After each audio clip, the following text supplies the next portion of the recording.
Logan report, Logan report, Logan report.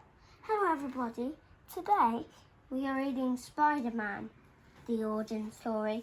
So this is basically our last one of these origin stories. So you better be excited. An origin story based on the Marvel comic book series Spider-Man, adapted by Rich Thomas, illustrated by the Storybook Art Group, cover illustrated by Pat Offley and Brian Miller. Have you ever felt lonely, sad, powerless? Peter Parker felt that way every day. He was a student at Midtown High. Some of the other kids at school didn't understand why Peter enjoyed the things he did. And sometimes when kids don't understand something, they can act cruelly. Peter enjoyed all of his classes, but science was his favourite. He was the best student in Midtown High, had seen in many years of his teachers were very proud of him. The only thing that Peter loved more than science was his family. He lived with his Aunt May and his Uncle Ben in Queens, New York. And whenever Peter felt sad at school, he remembered he'd soon be home and he'd start to smile. Even though some of the kids at school didn't like him, Peter never stopped trying to be friendly. He had heard about a great demonstration at the science hall. He asked of the other kids to see if they wanted to join him. The other students just laughed at Peter. One of them, a bully named Flash Thompson, even pushed him to the ground. Maybe he's the Flash, because it says Flash Thompson. We don't know.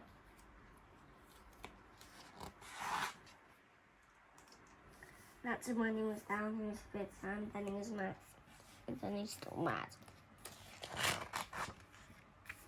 By the time Peter arrived at the science hall, he had forgotten about his classmates' cruel actions or waits to see how the science would control a radioactive wave. The rains were ready.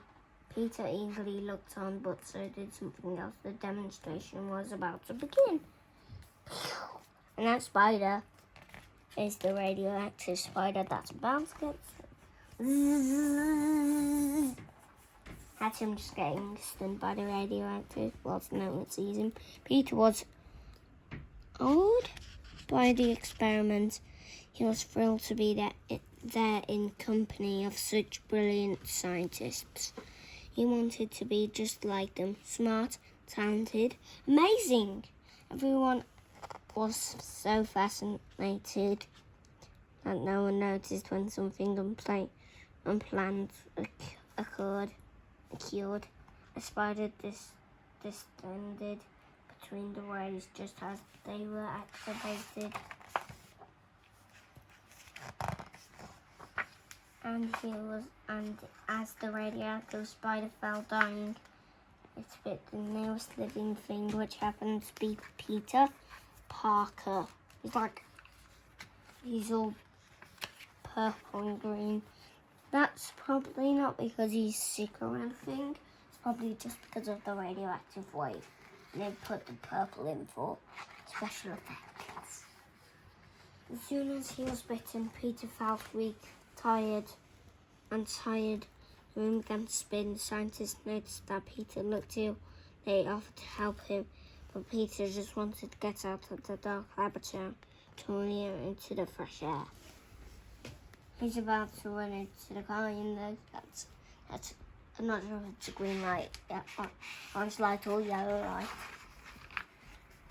Peter felt a sudden particular tingling in his head. It was an itching, urging, nagging feeling. The only thing he could understood about it was that he meant to react to do something. He just noticed it and then he just jumps out of the way. And he can undo it. So he did. Look at that. He's stuck in a wall. Like a spider. That's why he's Spider-Man. Peter was sure he was dreaming. He couldn't really be climbing up a wall. Nobody could do that. When he reached the roof, he grabbed onto a chimney and he crushed it. He didn't have that kind of strength. Peter felt a tingling feeling again. This time it gave him an urge to spring, and so he jumped from one tall roof to another. And when he wanted to go back down the street, the same strange feeling told him the easiest way to get there was to climb a clothesline. Well, some people like to call it a washing line. Peter started at himself in amazement. How could this be happening? And Peter realized he had started feeling different right after being bitten by that spider in the lab. Somehow the experiment must have affected the dying creature, and when it bit Peter, it transferred its power to him. As he wandered home, amazing, half-dazzled, dazed, a sign outside an old wrestling theatre caught his eye. It would be the perfect way to test all his newfound abilities. Peter rushed home, and then he rushed right back.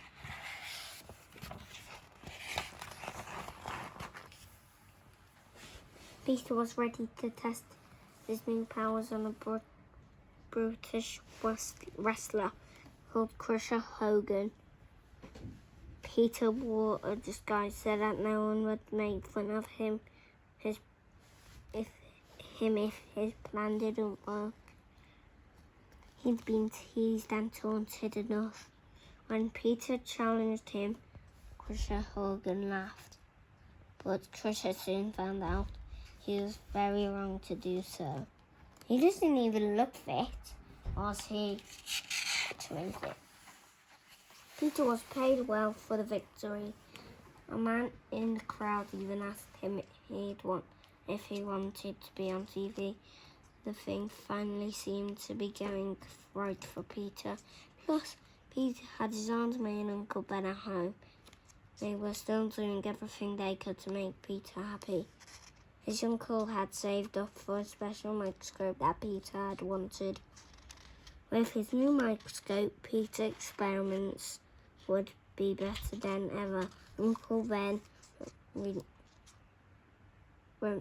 reminded him that knowledge and science were power.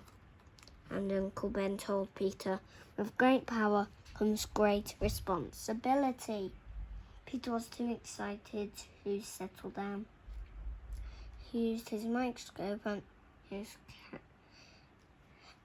and his chemistry set and his knowledge of science to create a very special fluid. It had the strength and thickness of a spider's silk. Then he created a device that could spin the fluid into a web, the same way that a spider would. He called them his web shooters. Finally, he designed a sleek new costume, and all he needed was a stage name. He arrived at as good as any other. Spider-Man! Peter's TV appearance was a huge hit. After all, who wouldn't be amazed by Spider-Man climbing up walls and swinging from his own webs? That's just kind of awesome. Super awesome. Soon everyone wanted a piece of Spider-Man. Peter was starting to feel more important, wanted and powerful.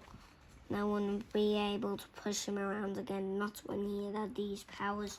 Oh, it's the Daily Bugle again. It appeared again after appearing in Captain America's story. Peter got lost thinking about how wonderful his new life would be. He then dreamed about fame and celebrity. And when he asked security guard called him for help down the studio hall, Peter ignored him.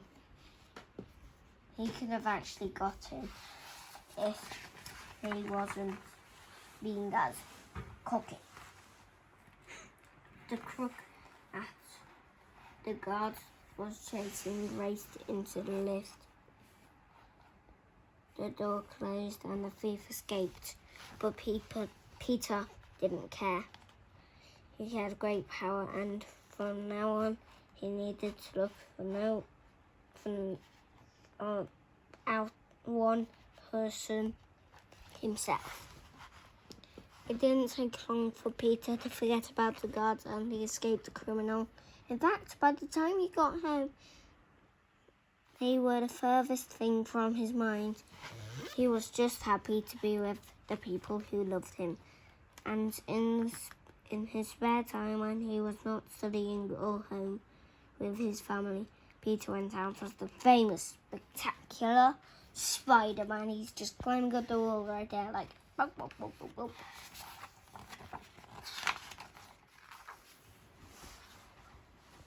But one night on his way home, Peter arrived to find something worrisome. Peter knew something was terribly wrong.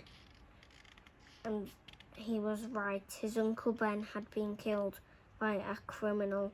The police officers told people to not worry. They had the crook cornered at an old waterfront house. Peter ran upstairs, put on his costume, and swooped over the city to avenge his Uncle Peter. Peter was quicker and more furious than ever before. As Peter arrived at the warehouse, he landed on the far wall. The thief was stunned, and that's when Spider-Man sprang into action. So he got down, he shot his web, it got his gun, he was pulling it, and then when he got the gun, he slapped him. Or something like that.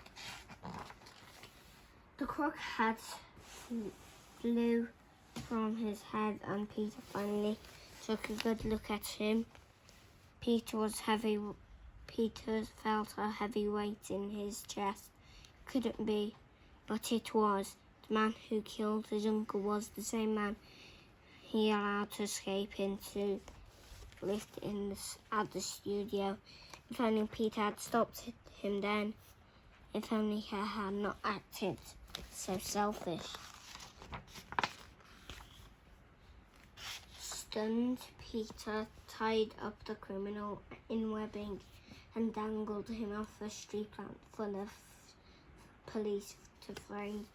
The most Peter could do now was to prevent him from hurting anyone else. Through the haze of his grief, Peter realized something. He had not chosen these abilities, but it was his obligation to use them for good. It was not about money or fame or any other rewards his power could give him.